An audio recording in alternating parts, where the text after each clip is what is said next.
오늘 말씀의 제목은 주의 영이 계신 곳에 자유가 있습니다 라는 겁니다. 말씀을 보실까요? 주는 영이시니 주의 영이 계신 곳에는 자유가 있느니라. 말씀에 소개가 된 자유란 어떠한 의미를 담고 있습니까? 지금 말씀에 소개되어져 있는 저 자유라는 것이 어떠한 의미냐는 겁니다. 이는 성도된 우리들이 더 이상 수건을 쓰지 않아도 된다는 의미입니다. 성도된 우리들은 더 이상 수건을 쓸 필요가 없다는 의미를 담고 있다는 거죠. 말씀을 보실까요? 우리는 모세가 이스라엘 자손들에게 장차 없어질 것의 결국을 주목하지 못하게 하려고 수건을 그 얼굴에 쓴 것 같지 아니하노라. 말씀에 소개된 우리는 어떠한 사람들입니까? 말씀에 소개가 된 이 우리들은 이미 말씀에 소개된 자유를 누리고 있었던 사람들입니다. 그들은 주어진 삶 속에서 말씀에 소개된 그 자유를 누리고 있었던 사람들이라는 거죠. 자유를 누리는 그들이 어떻게 말하고 있습니까? 그들은 모세처럼 하지 않는다고, 우리들은 모세처럼 할 필요가 없다고 말하고 있습니다. 무엇 때문일까요?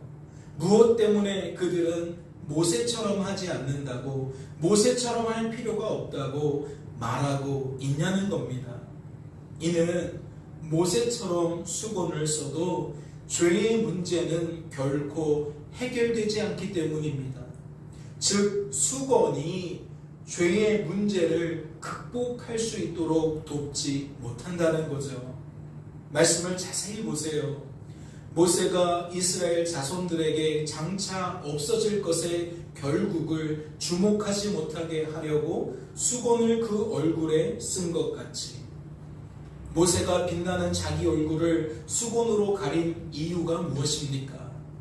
시내산 주변에 머물고 있었던 이스라엘 자손들이 시내산에 임재하신 하나님보다, 시내산에 임재하신 하나님께서 모세를 통해 그들에게 들려주신 하나님의 말씀보다 무엇을 더욱 주목하고 있었기 때문입니까? 하나님보다, 하나님의 말씀보다 얼굴에서 빛이 나는 모세를 더욱 주목하고 있었기 때문입니다. 다시 말해 그들은 하나님 대신 하나님이 아닌 것들을 주목했기 때문이라는 거죠. 하나님보다 하나님이 아닌 것을 더욱 주목했기 때문이라는 겁니다. 모세는 이러한 상황을 반전시키고 싶었던 것 같아요. 이러한 삶의 결과를 바꾸고 싶었다는 거죠. 그래서 그가 취한 행동이 무엇입니까? 그의 선택이 무엇입니까? 그의 결단이 무엇입니까? 빛나는 자기 얼굴을 가려야겠다는 겁니다. 그래서 그는 수건으로 빛나는 자기 얼굴을 가렸다는 거죠. 그렇다면 묻지 않을 수 없어요. 과연 모세의 이러한 애씀이 상황을 반전시킬 수 있었을까요? 과연 모세의 이러한 수고가 삶의 결과를 바꿀 수 있었겠냐는 겁니다.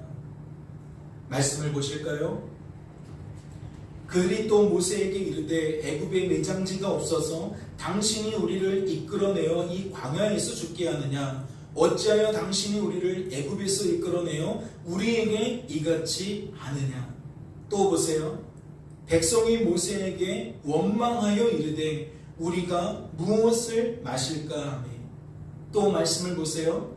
이스라엘 자손 온 회중이 그 광야에서 모세와 아론을 원망하여 이스라엘 자손이 그들에게 이르되 우리가 애굽 땅에서 고기가마 곁에 앉아 있던 때와 떡을 배불리 먹던 때에 여호와의 손에 죽었더라면 좋았을 것을 너희가 이 광야로 우리를 인도해내어 이 온 회중이 죽여 죽게 하는도다. 또 말씀을 보세요. 백성이 모세와 다투어 이르되 우리에게 물을 주어 마시게 하라. 모세가 그들에게 이르되 너희가 어찌하여 나와 다투느냐? 너희가 어찌하여 여호와를 시험하느냐? 또 말씀을 보세요.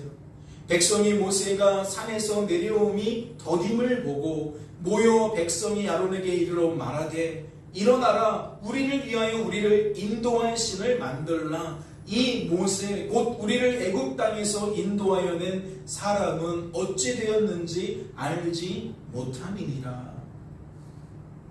말씀은 지금 성도된 우리들에게 무엇을 방증하고 있는 겁니까?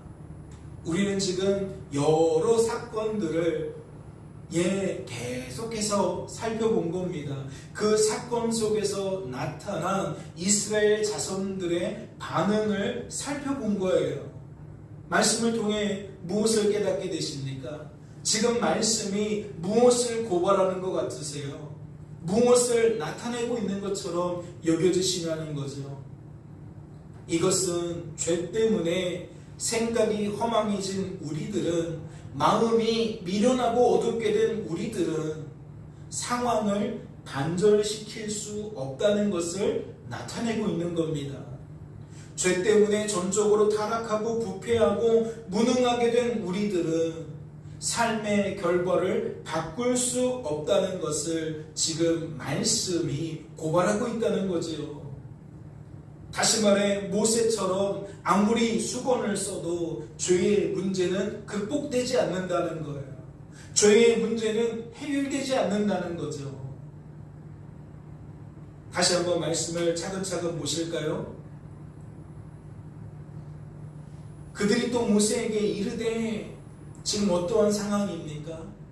출국한 이스라엘 백성들이 홍해 앞에 다다랐을 때에 뒤에서 애국 군대가 쫓아오니까 옴짝달싹 못하게 된 거예요. 그럴 때 이스라엘 자손이 무엇했습니까? 하나님께 기도했어요. 우리의 구원자는 하나님이십니다. 하나님이 지금 이 상황 속에서 우리를 구원해 주십시오라고 하나님께 기도했어요. 그런데 지금 11절 말씀에 보니까 그들이 또 모세에게 이르되 라고 되어 있어요. 무슨 뜻이죠? 하나님께 기도했는데 뭔가 뾰족한 수가 나타나지 않더라는 거죠. 애굽에서는 하나님께서 우리가 기도한 대로 10가지 재앙을 내리셔서 애굽의 그 경험함을 완전히 무찌르시고 우리를 놓아줄 수밖에 없도록 만드셔서 우리가 정말 어려움 없이 무사히 애굽에서 나올 수 있었는데, 구원받을 수 있었는데, 지금은 동일한 어려움을 겪고 있는데 하나님께 기도해도 묵묵부답이라는 거예요. 하늘에서 뭐 번개가 내린다든지 뭔가 특별한 무슨 현상이 나타나면 이 사람들이 잠잠하게 있는데 아무런 현상이 나타나지 않아요. 그러니까 참지 못하고 또 누구에게 달려가는 겁니까? 모세에게 달려가는 거예요. 그리고 모세에게 무엇하고 있는 겁니까? 모든 책임을 전가시키고 있는 거죠. 왜 우리를 이끌어냈느냐? 겨우 애굽 사람들의 복수심만 더 키워가지고 이 광야에서 우리가 떼죽음을 당하게 만들려고 우리를 이끌어낸 것이냐라고 모세에게 그들이 자신들의 불만을 토해내더라는 겁니다. 그러나 결과는 어땠어요? 하나님이 애굽 군대와 이스라엘 자손 사이를 불기둥으로 막으시고 애굽의 그 반대편에 있었던 홍해는 물이 말라지게 하셔서 길을 만드시고 이스라엘 자손들이 무사히 건너게 하셨어요. 그러니까 시간에 더딤이 있었을 뿐이지 하나님은 구원자이시오. 그러니까 구원해 주셨다는 거죠. 구원하시는 하나님은 이스라엘 자손들을 거저두지 않으시고 그들을 구원해 주셨다는 거예요. 그러면 이스라엘 자손은 무엇이 학습되는 거죠? 하나님의 때라는 것이 있구나. 우리가 하나님께 기도했다 할지라도 하나님께서 구원하시는 그 때는 우리가 정하는 것이 아니라 하나님이 정하는 것이구나. 우리는 그러면 기도하고 묵묵히 기다리면 되는 거구나. 이것을 학습하게 된 거예요. 그런데 이어지는 말씀을 보세요. 이거는 어떠한 사건이냐? 이제 홍해를 건너고 하나님을 마음껏 찬양하면서 너무나도 행복한 시간을 보냈던 이스라엘 자손들이 이제는 또 길을 떠나는 거예요. 그래서 길을 떠나다가 어디에 도착했냐면 마라라는 곳에 도착했다는 거죠. 그런데 마라에 도착해 보니까 마실 물이 없어요. 이미 먼저 번 장소에서 마라라는 곳까지 올 때에 시간이 걸렸거든요. 그러니까 목이 말랐단 말이에요. 그런데 마실 물을 찾는데 마실 물이 없으니까 또 뭐 하게 된 거예요? 불만이 쌓이기 시작하는 거예요. 우리가 이렇게 힘들게 여기까지 왔는데 왜 마실 물이 없는 곳으로 우리를 이끌어낸 거야? 라고 그 불편한 마음들 누구에게 쏟아내는 거죠? 모세에게 쏟아내는 거예요. 그러면 조금 전에 학습된 게 좋은 결과로 나타난 거예요? 아니면 학습은 했지만 다시 문제 앞에 정답을 내지 못한 거예요. 분명 배우기는 배웠는데 오답을 내고 있는 거예요. 정답을 낼 수 없었던 거예요. 그러나 하나님은 구원자로서 이번에도 모세를 통해 쓴물을 단물로 바꿔서 얼마든지 마실 수 있게 했어요. 그들의 목마름을 다 해결시켜 주었다는 거죠. 무엇을 이야기하는 거죠? 또다시 학습시켜 주셨다는 거예요. 너희들이 원하는 때에 원하는 방법으로 문제가 풀리지 않는다고 해서 불만 품고 불평하고 그러지 말아라. 너희를 구원하는 하나님을 믿고 기다려라. 인내하고 기다려라. 학습하게 되었다는 거죠. 그런데 이어지는 말씀을 보세요. 이 말씀은 또 다른 사건이에요. 마라를 떠난 이스라엘 자손들이 어디에 도착하게 되었냐면 신광야라는 곳에 도착하게 되었어요. 그런데 그 신광야라는 곳에 도착한 사람들이 어떻게 반응하고 있는 거죠? 이스라엘 자손 온 회중이 그 광야에서 모세와 아론을 원망하여. 그러면 조금 전에도 살펴본 것처럼 학습이 제대로 된 결과를 내고 있는 건가요? 맞아요. 또 오답을 내고 있는 거예요. 하나님은 가르쳐 주셨는데 또 문제 앞에서 정답을 내지 못하고 틀린 답을 내고 있다라는 거죠. 그러면 그들의 모습을 보세요. 이스라엘 자손이 그들에게 이르되 우리가 애굽 땅에서 고기가마 곁에 앉았던 때와 떡을 배불리 먹던 때에 여호와의 손에 죽었더라면 좋았을 것을 너희가 이 광야로 우리를 인도해내어 이 온 회중이 죽여 죽게 하는도다. 단어 하나하나가 동일한 것은 아니에요. 그런데 그 내용상 흐름이 어때요? 먼저 번에 나온 이야기와 큰 차이가 없어요. 무슨 이야기냐? 홍해의 사건을 경험해도 바뀌지가 않는 거죠. 마라의 사건을 경험해도 바뀌어지지 않는 거예요. 그렇다면 이게 마지막이었을까요? 3세판이라고 했으니까 이제 하나님이 또다시 알려주시면 그들은 완전히 달라질까요? 하나님은 불만을 갖고 있는 이 사람들의 요청대로 만나와 메추라기를 내려주셔서 결코 죽여 죽게 하지 않았어요. 굶주리지 않게 하셨어요. 넉넉히 먹고도 남을 만큼 그들에게 충족한 양식을 내려주셨어요. 그러면 정말 이번에는 제대로 학습 효과가 나타날까요? 배우고 또 배웠으니까 이제는 정답을 낼 수 있을까요? 이어지는 말씀을 보세요. 같이 한번 읽어볼까요? 백성이 모세와 다투어 이르되 우리에게 물을 주어 마시게 하라. 모세가 그들에게 이르되 너희가 어찌하여 나와 다투느냐? 너희가 어찌하여 여호와를 시험하느냐? 어떻게 여겨지세요? 시험지에 같은 문제가 출제됐어요. 비슷한 문제도 아니고 같은 문제예요. 물에 관련된 시험은 이미 마라에서 치렀잖아요. 그런데 지금 또다시 시험지가 같은 문제를 내고 있다는 거죠. 그러면 학습에 따른 효과가 나타난다면 어떻게 반응할 수 있어야 돼요? 마라에서는 우리가 기다리지 못하고 불평을 내었지만 이건 지난번에 푸른 문제니까 괜찮아. 이거 하나님이 해결해 주실 거야. 하나님의 때를 기다려보자. 그렇게 나타나야 될 것 같죠? 그런데 결과를 보니까 이번에도 이스라엘 자손들은 오답을 냈어요. 이번에도 그들은 모세의 멱살을 잡고 싸웠다는 거예요. 뭐냐 도대체?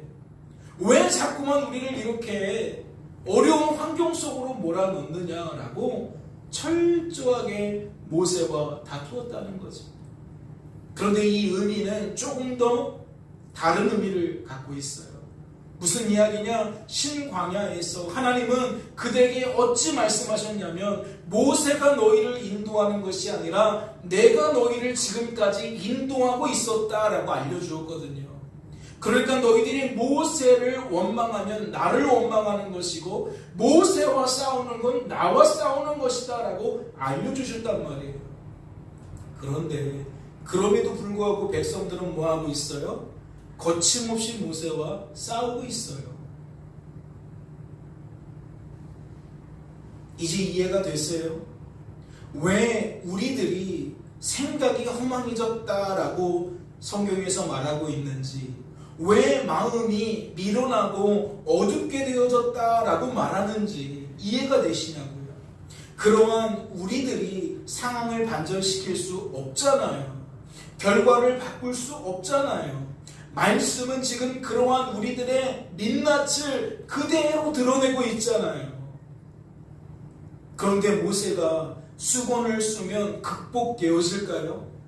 모세가 수건을 쓰면 조금 전까지 모세를 향하여 집중되었던 시선이 갑자기 하나님께 돌려지겠냐는 거예요. 홍해에서도 모세를 주목했고 마라에서도 모세를 주목했고 신광야에서도 모세를 주목했고 르비딤에서도 모세를 주목했던 그들이 이제는 모세를 주목하지 않고 하나님을 주목하겠냐는 거죠.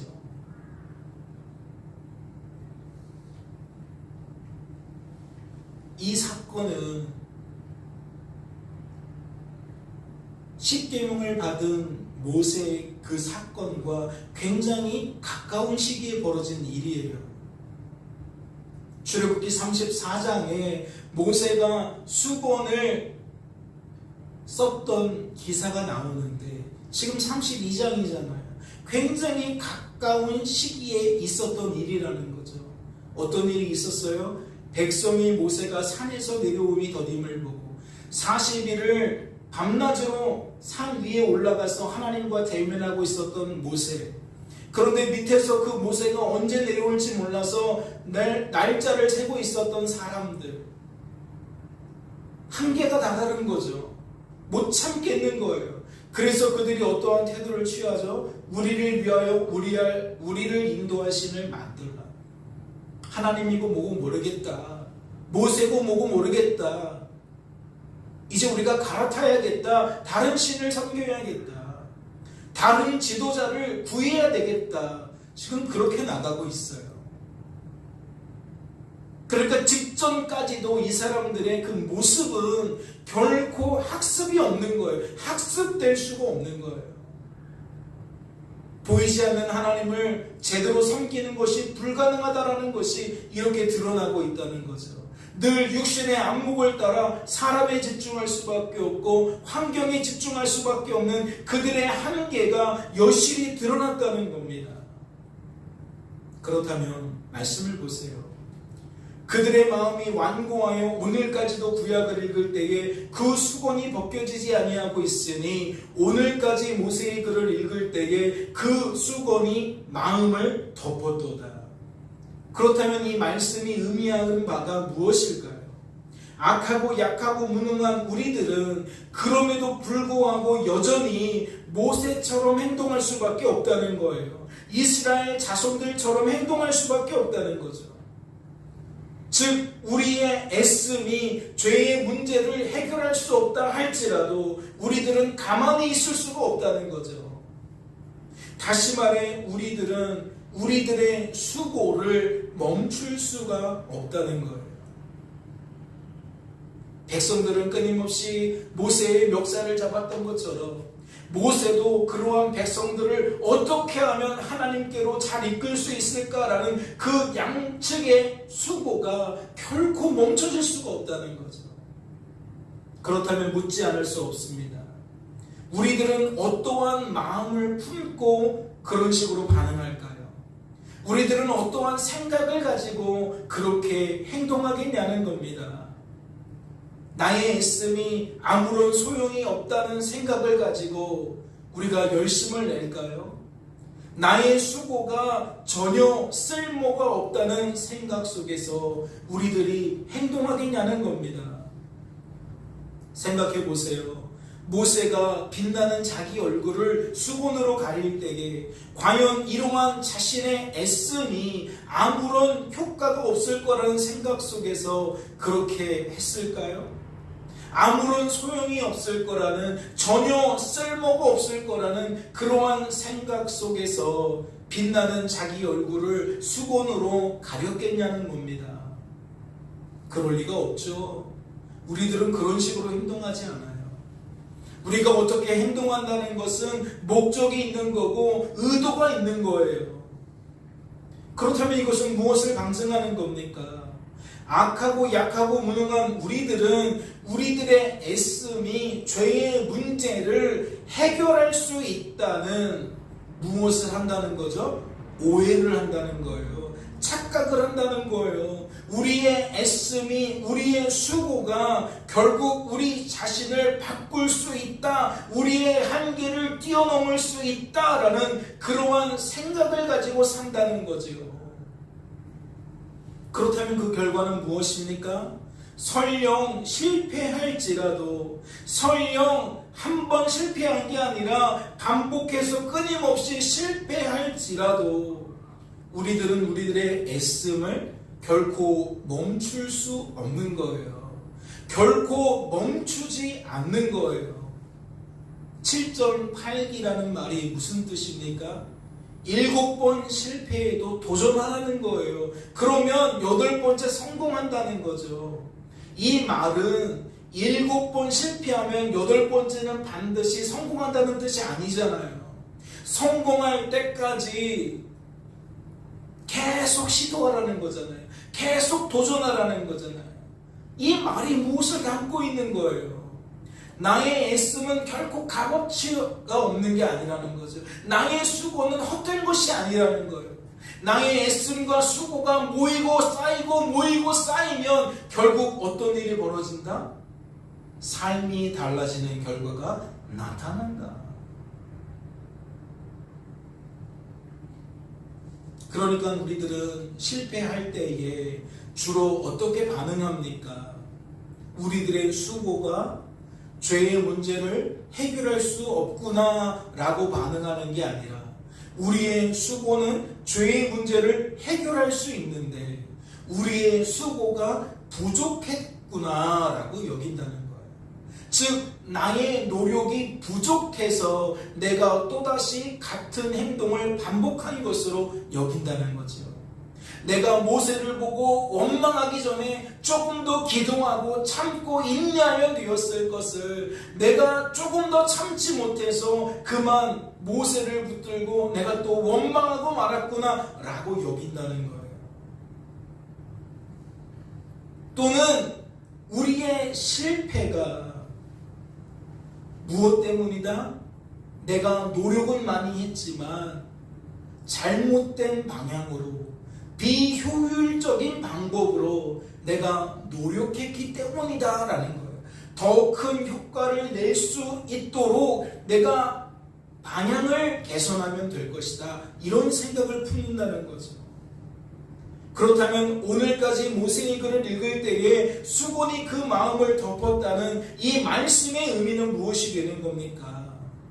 과연 그 마음으로 말씀을 읽으면 말씀이 어떻게 여겨지겠냐는 거예요. 마치 나에게 새로운 길을 알려주는, 마치 나에게 새로운 방향을 알려주는 지침서가 되어질 겁니다. 우리의 애씀의 방향을 수정해주는, 우리들의 수고에 더욱 채찍질을 가해주는, 너무나도 훌륭한 책, 훌륭한 지침서로 여겨지게 될 거라는 거죠.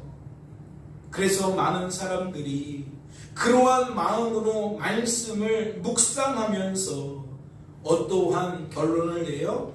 말씀을 통해 나는 오늘 이렇게 살아야지, 나는 오늘 이렇게 살 거야 라는 결단과 다짐을 하게 되는 거예요.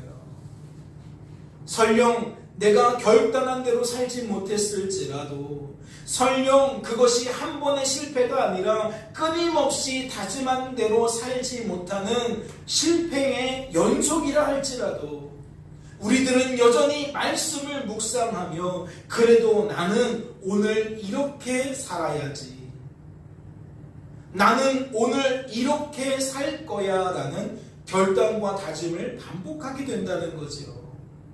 그렇다면 그러한 삶을 반복하다가 만약 결단한 대로 살게 되면 어떠한 현상이 나타날까요? 말씀을 통해 다짐한 대로 살게 되면 과연 우리들의 입으로 어찌 말하게 되겠냐는 겁니다. 하나님께 받은 것 같이 순전하게 말하게 될까요? 하나님 앞에서 말하는 것처럼 순전하게 말하게 되겠냐는 겁니다. 그리스도 안에서 말하는 것처럼 순전하게 말하게 되겠냐는 거죠. 말씀을 보세요. 우리는 수많은 사람들처럼 하나님의 말씀을 혼잡하게 하지 아니하고 곧 순전함으로 하나님께 받은 것 같이 하나님 앞에서와 그리스도 안에서 말하노라. 말씀을 통해 무엇을 깨닫게 되십니까?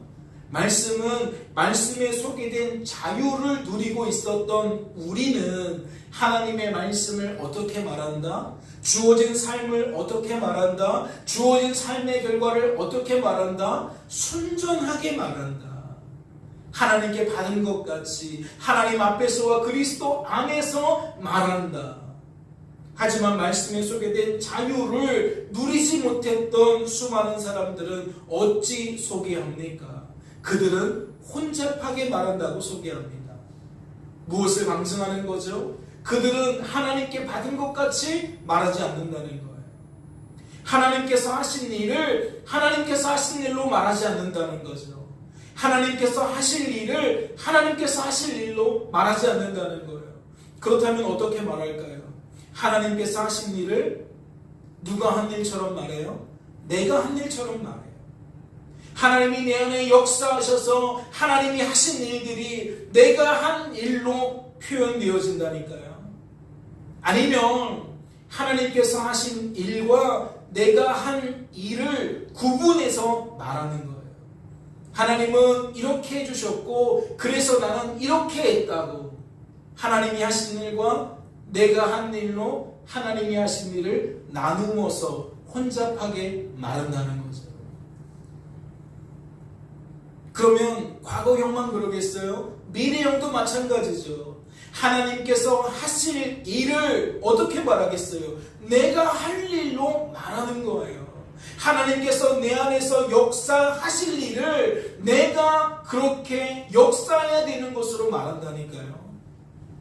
아니면 아까와 같이 하나님이 장차 하실 일과 내가 장차 해야 될 일을 구분해서 말하는 거죠.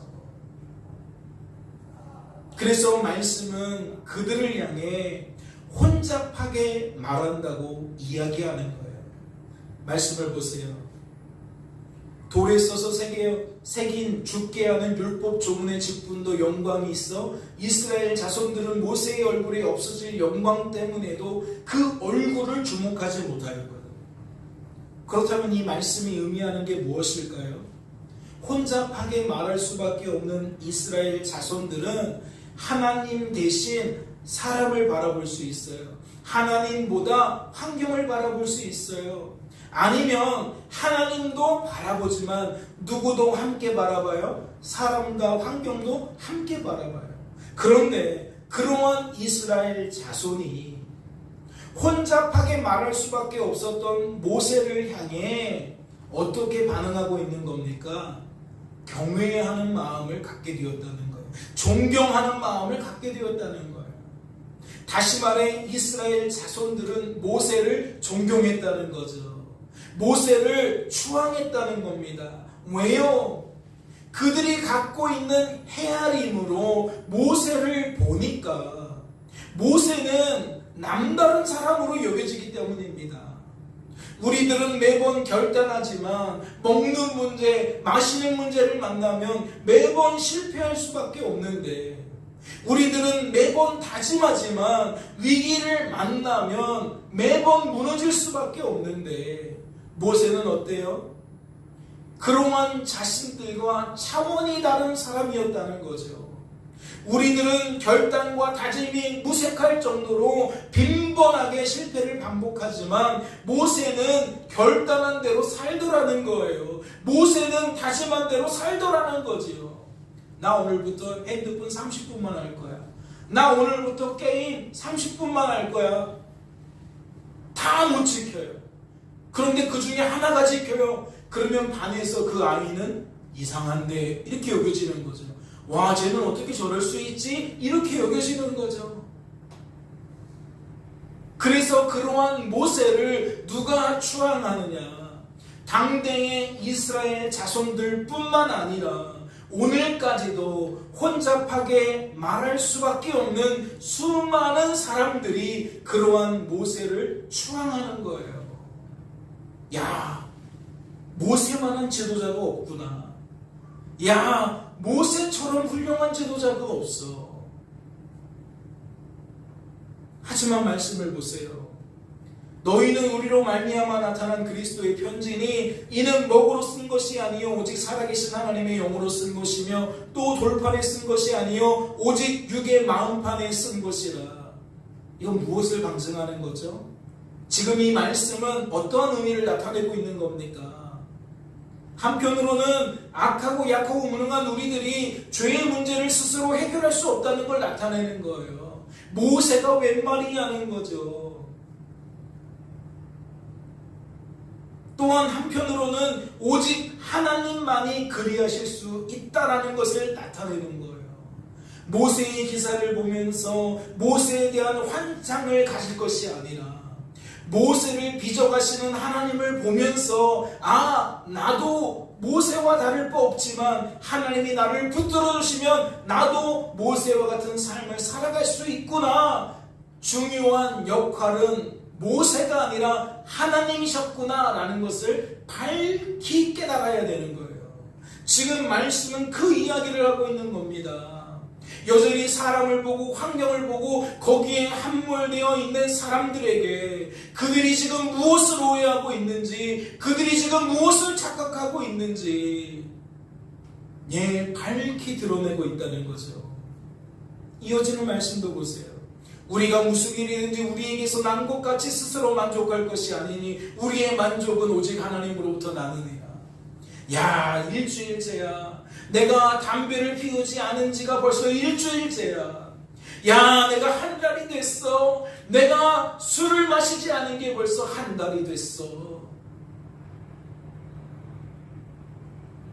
무엇 때문에 우리가 만족한다는 거죠? 주어진 삶 속에서 하나님께서 하신 일을 내가 한 일로 여기면서 내가 한 일 때문에 내가 만족한다는 거예요. 신앙적으로 접근해 본다면 새벽 예배를 2024년도에는 해보겠노라 다짐했는데 지금까지 안 빠지고 하고 있다는 거죠. 가끔은 빠질지라도 여전히 끈을 놓지 않고 새벽 기도회를 한다는 거예요. 그러면 우리가 뭐예요? 그러한 내 자신 때문에 만족해야 한다는 거죠. 직장생활도 마찬가지예요. 우리가 이 적용점을 가정에서도 찾을 수 있고요, 학교에서도 찾을 수 있고요, 내 건강관리에도 찾을 수 있어요. 그런데 말씀은 말하는 거죠. 하나님께서 하신 일을 하나님께서 하신 일로 깨닫고 하나님께서 하신 일을 하나님께서 하신 일로 드러내며 하나님 때문에 만족을 누리는 삶, 그 삶이 무엇인지를 나타내고 있다고요. 이 삶을 누가 사는 건데요? 자유를 누리는 사람이 사는 거예요. 순전하게 말하는 사람들이 사는 거예요. 즉 하나님 때문에 하루하루 산다라고 여기는 사람들, 하나님 때문에 그럼에도 불구하고 여전히 성도로 보존되었다, 성도다운 삶을 살고 있다라고 여기는 사람들, 그들이 이와 같은 삶을 살고 있다는 거죠. 이어지는 말씀도 볼까요? 그가 또한 우리를 새 언약의 일꾼되기에 만족하게 하셨으니 율법 조문으로 하지 아니하고 오직 영으로 함이니 율법 조문은 죽이는 것이요 영은 살리는 것이니라. 사랑하는 성도 여러분, 그렇다면 이건 무엇을 강증하는 걸까요? 지금 이 말씀은 어떠한 의미를 나타내고 있냐는 겁니다. 이 또한 하나님께서 하신 일을 하나님께서 하신 일로 나타내고 있는 거죠. 하나님께서 하실 일을 하나님께서 하실 일로 나타내고 있는 겁니다. 여러분, 주의 영이 우리 안에서 무슨 일을 하십니까? 하나님의 영은 우리 안에서 무슨 일을 하시냐고요. 내 결단과 내 다짐을 포기하게 만드십니다. 내 열심과 내 수고를 포기하게 만드세요. 이는 어떠한 의미죠? 내주하시는 성령 하나님은 더 이상 내 결단으로 여겨지지 않게 하신다는 거예요. 더 이상 내 다짐으로 여겨지지 않게 하신다는 거죠. 내 열심과 내 수고가 더 이상 내 열심으로 내 수고로 여겨지지 않게 된다는 거예요.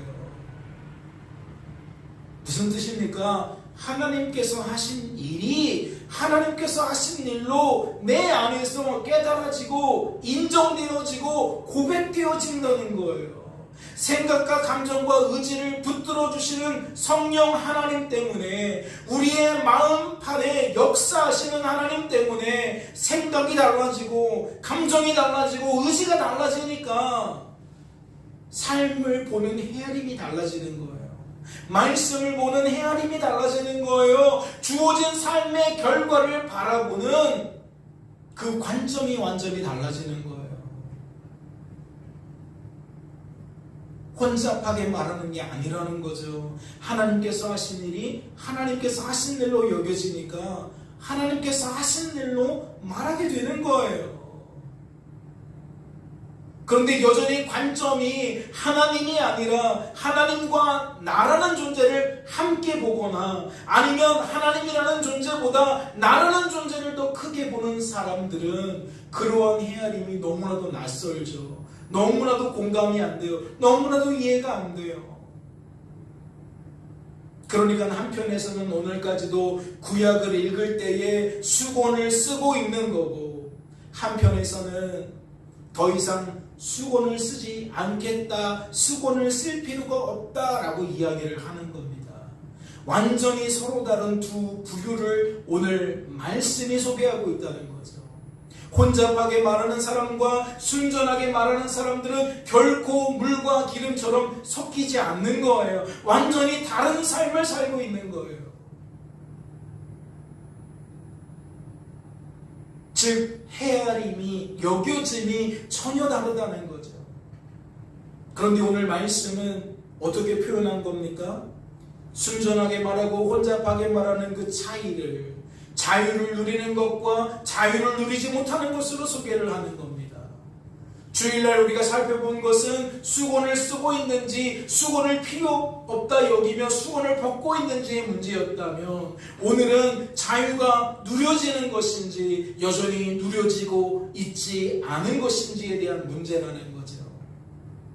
사랑하는 성도 여러분, 여전히 내가 소중한 분이 계십니까?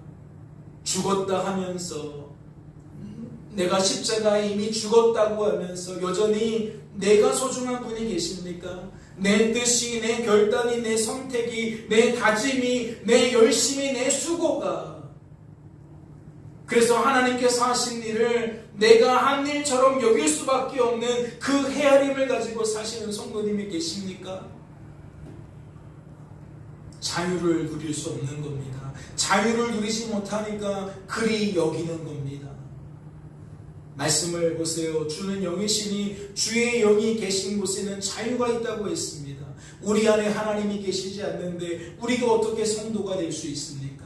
우리가 우리 구주 예수 그리스도를 나의 주 나의 하나님으로 영접하는 순간 우리는 이미 하나님이 우리 안에, 우리가 하나님 안에 거하게 된 자들입니다.